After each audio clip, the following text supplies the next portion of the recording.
my name is Sean Walker. I'm a Principal Product Success Architect here at ServiceNow.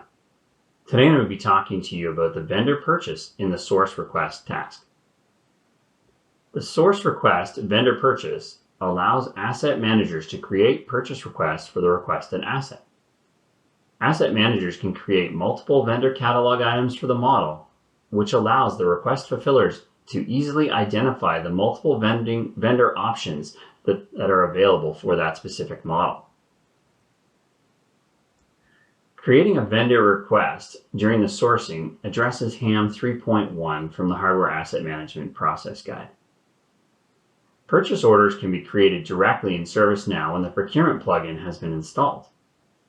If customers have another procurement system, many of them can be integrated with ServiceNow.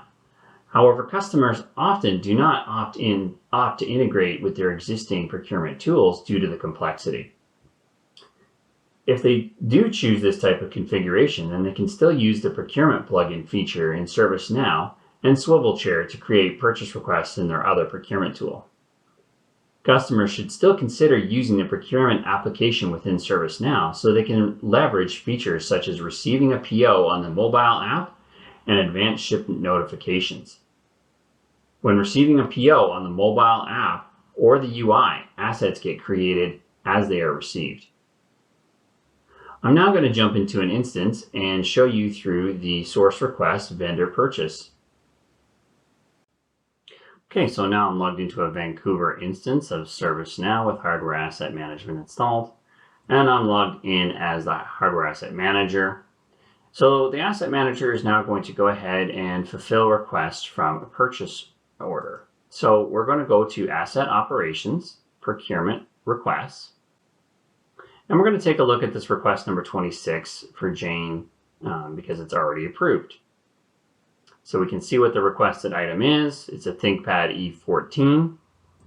We can see that it's already been approved by Eric.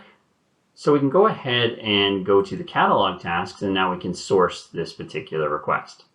So we can open up the sourcing task and choose the source request option. So again, since this catalog item was published and attached to a model, ServiceNow is going to take a look and see if there's any of this particular model in the local stock, and we can see that there's none. So there's nothing located in the Edmonton office. We can also see that there's no other stock available to transfer from any other location. So the asset manager is going to have to trigger a purchase request from the vendor. So they can go ahead and click on purchase. And here's where we can, if you remember when we set up this particular service catalog item for this model, we set up two different vendor catalog items. So we have two different purchasing options here. So this is where the asset manager can potentially review and they can decide whether they're going to purchase directly from Lenovo or maybe they're going to purchase from CDW. In this case, they're going to purchase from Lenovo because it's a little bit cheaper. Lenovo has stock of this. So they're going to go ahead and purchase from this location.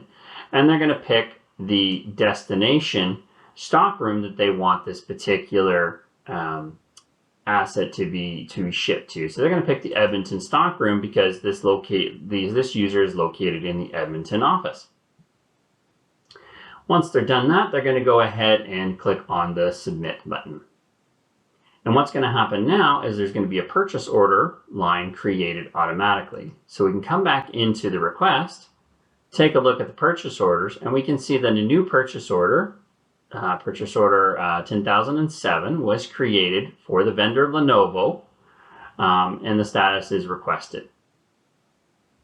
So now depending on the role of this particular hardware asset manager, they can go ahead and fulfill this particular or trigger the purchase order, or the procurement user may have to complete this particular step. So I'm going to impersonate a procurement user so that we can go through the actual ordering process.